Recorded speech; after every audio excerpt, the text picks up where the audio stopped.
तो चलिए बच्चे, अब शुरुआत करते हैं हमारे साइंस के क्वेश्चंस की। तो अब आने जा रहे हैं हमारे साइंस के क्वेश्चंस, और ये हमारा साइंस का क्वेश्चन पहला।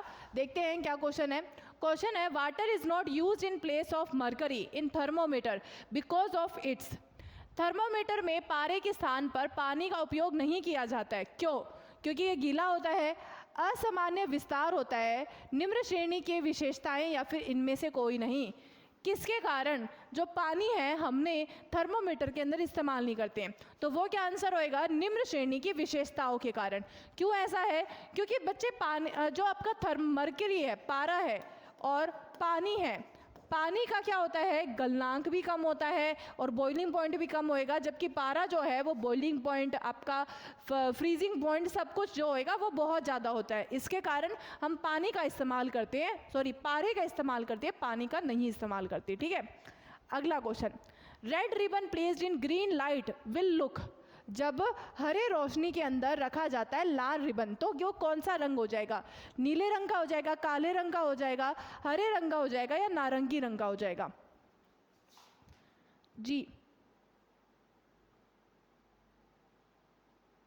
एडिटर माइंडसेट होती है हमारी ऑफलाइन क्लास।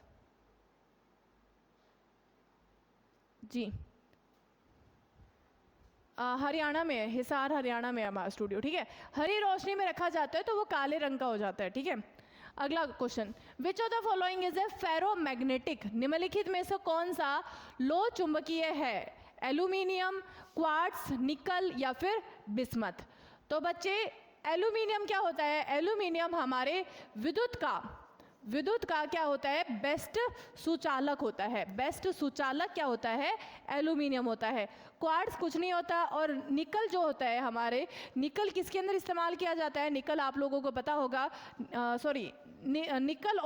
निकल और साथ में क्रोमियम की जो वायर इस्तेमाल करी जाती है किसके अंदर? जो गर्म चीज़ें हम बनाते हैं, जैसे कि टोस्टर के अंदर। और उसके अलावा बात की जाए आयरन, मतलब जो प्रेस होती है हमारी, ठीक है, प्रेस के अंदर भी हम इसी का इस्तेमाल करते हैं, निकल और क्रोमियम का जो अलॉय बनता है उससे हम ये इस्तेमाल करते हैं।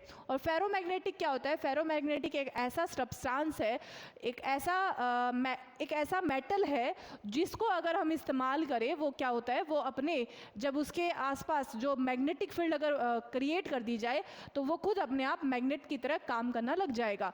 तो एक ऐसा धातु, ठीक है, एक ऐसा धातु जो कि अगर उसके आसपास मैग्नेटिक फील्ड क्रिएट कर दी जाए तो वो खुद भी अपने आप में मैग्नेट की तरह काम करने लग जाएगा। तो वो होता है फेरोमैग्नेटिक। तो वो कौन सा होता है? निकल होता है। ठीक है, वो कौन सा होता है? निकल होता है। Ma'am take SSR test. Ma'am ये क्या ले रही हूँ मैं? फिर टाइम पास कर रही हूँ? SSR का भी तो है ये क्वेश्चन, SSR में भी आया हुआ है। बता दो क्या करूँ मैं? SSR का ही है ये क्वेश्चन। चलो अगला question, safety fuse is used in electric supply in houses because. घरों में विद्युत आपूर्ति में सेफ्टी फ्यूज का उपयोग किया जाता है। क्यों किया जाता है? It stabilizes the voltage, it used as a main switch, it stop the flow of current while short circuit, या फिर ऑल ऑफ दिस। वह वोल्टेज को स्थिर करता है, इसका उपयोग मेन स्विच के रूप में किया जाता है, यह शॉर्ट सर्किट के होने पर करंट का प्रभाव को रोक देता है, या ये सभी। तो बच्चे एक्चुअल में क्या है, जब हमारा शॉर्ट सर्किट होता है, क्वेश्चन ये भी आता है कि शॉर्ट सर्किट होने के दौरान होता क्या है हमारे वायरिंग के अंदर। तो शॉर्ट सर्किट के दौरान क्या होता है? करंट जो होता है वो अपने मैक्सिमम फ्लो में होता है। मैक्सिमम फ्लो यानी कि करंट जो है वो बहुत ज़्यादा ही अचानक से फ्लो करने लग जाता है हमारे वायरिंग के अंदर, जिसकी वजह से क्या होता है? वायरिंग बहुत ज़्यादा गर्म हो जाएगी, जो कि हमारे इक्विपमेंट को ख़राब कर सकती है। इसीलिए शॉर्ट सर्किट के अंदर करंट बहुत ज़्यादा फ्लो ना हो जाए, इसलिए जो होती है फ्यूज़ जो होता है, फ्यूज़ की जो वायरिंग होती है वो इस तरीके से होती है कि जैसे ही अचानक से बहुत ज़्यादा करंट बहा तो फ्यूज़ की जो वायर्स हो जाएगी वो टूट जाएगी, जिसके कारण क्या है, हमारे घर में इलेक्ट्रिसिटी चली जाएगी, तो ताकि इक्विपमेंट्स बच जाएं हमारे घरों के अंदर। ठीक है, हमारे घरों में शॉर्ट सर्किट के अंदर इक्विपमेंट्स बच जाएं। ठीक है, अगला question, which one of the following plants is use for the green manure in India. Bharat में हरी खाद के लिए इनमें से किस पौधे का उपयोग किया जाता है? गेहूं का, सूत्र भांग का, या फिर कपास का, या फिर चावल का। तो बच्चे किसका इस्तेमाल किया जाता है? सूत्रभांग का, यानी कि बच्चे एक्चुअल में सन हेम्प का इस्तेमाल किया जाता है। क्यों? क्योंकि ये क्या करता है? नाइट्रोजन फिक्सेशन का काम करता है। नाइट्रोजन फिक्सेशन का, फिक्सेशन मतलब हमारे आप लोगों को अच्छे से पता होगा कि सॉइल के अंदर जो सबसे बड़ी कमी होती है वो किसकी होती है? N2 यानी कि नाइट्रोजन की। तो सन हेम्प यानी कि सूत्रभांग का जो पौधा होता है वो क्या करता है? वो एक्चुअल में उसके अंदर जो जड़ें होती है उसके अंदर क्या लगे होते हैं? कुछ राइबोजियम वाले बैक्टीरिया लगे होते हैं। राइबोजियम के बैक्टीरिया लगे होते हैं जो कि क्या करते हैं? बैक्टीरिया लगे होते हैं जो कि क्या करते हैं? नाइट्रोजन देने का काम करती है। तो वो हमारे पौधों के अंदर नाइट्रोजन देंगे, सॉरी मिट्टी के अंदर नाइट्रोजन देंगे, जो नाइट्रोजन जो है वो दूसरे पौधे इस्तेमाल कर पाएंगे। इसीलिए एज अ ग्रीन मैन्योर का इस्तेमाल किया जाता है। ठीक है, अगला question, the image formed by convex mirror is always, उत्तल दर्पण द्वारा बनी गई छवि हमेशा कैसी होती है? असली और उल्टी होती है, आभासी और सीधी होती है, असली और सीधी होती है, या आभासी और उल्टी होती है? सो एक्चुअल में कनकेव मिरर के द्वारा मतलब अवतल दर्पण के द्वारा तो कैसी बनती है? असली और उल्टी बनती है, यानी कि ये कैसी बनती है? अवतल दर्पण के द्वारा अवतल, और उत्तल दर्पण के द्वारा कैसी बनती है? आभासी और सीधी बनती है। तो सही आंसर क्या हो जाएगा? उत्तल दर्पण के द्वारा आभासी और सीधी बनती है। ठीक है, अगला question, photosynthesis is maximum in, प्रकाश संश्लेषण कैसे प्रकार के लाइट के अंदर सबसे ज़्यादा होएगा? तो वो बच्चे लाल लाइट के अंदर, लाल बत्ती के अंदर सबसे ज़्यादा होता है और हरी बत्ती के अंदर सबसे कम होता है प्रकाश संश्लेषण। ठीक है, अगला क्वेश्चन,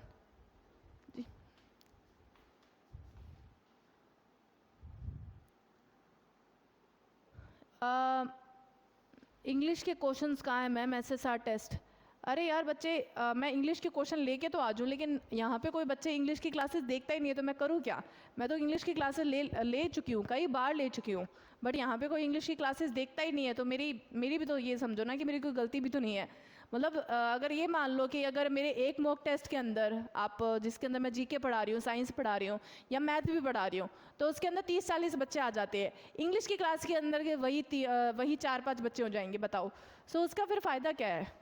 सो फिर हमें तो यही देखना होता है ना कि टाइम इन्वेस्टमेंट देखनी होती है कि कहाँ पे ज़्यादा मतलब एक बच्चों को ज़्यादा बेनिफिट हो रहा है। सो हम इसी वजह से इंग्लिश की क्लासेस नहीं ला पाते हैं। ठीक है, क्योंकि यहाँ पे बच्चे यूँ होता है कि मैडम हमने कभी इंग्लिश पढ़ी नहीं है तो अब भी नहीं पढ़ने वाले, ले आओ क्लास।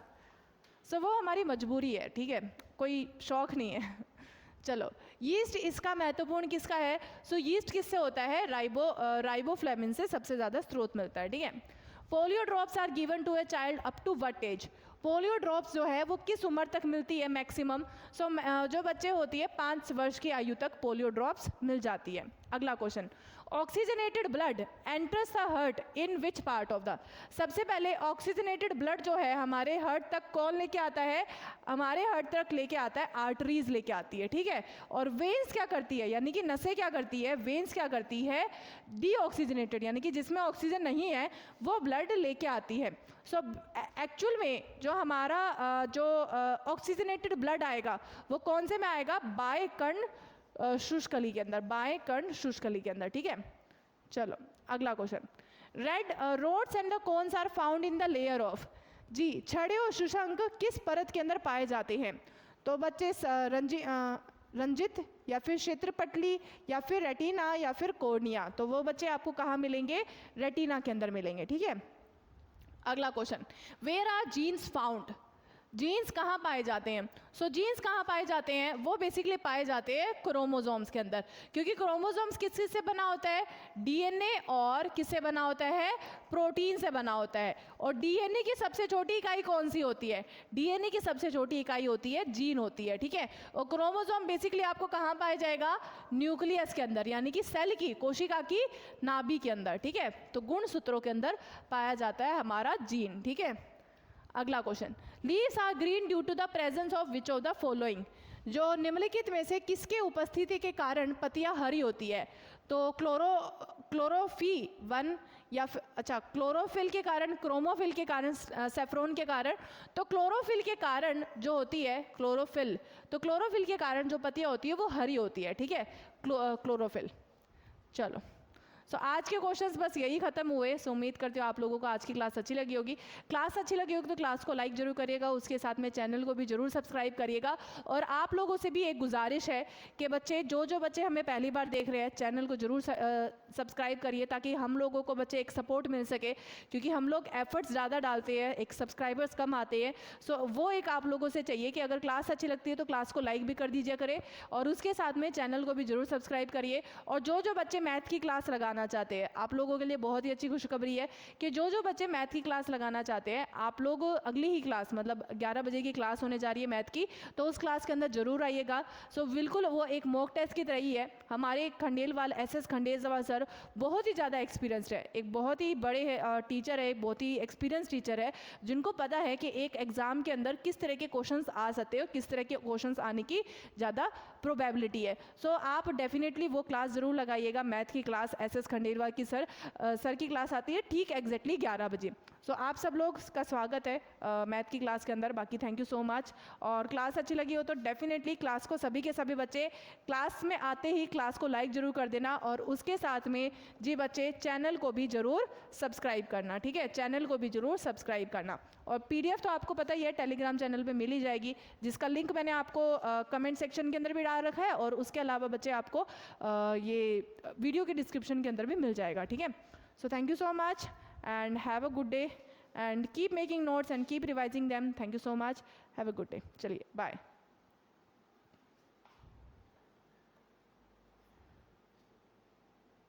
कौन सा आंसर? एग्ज़ाम जुलाई में होगा।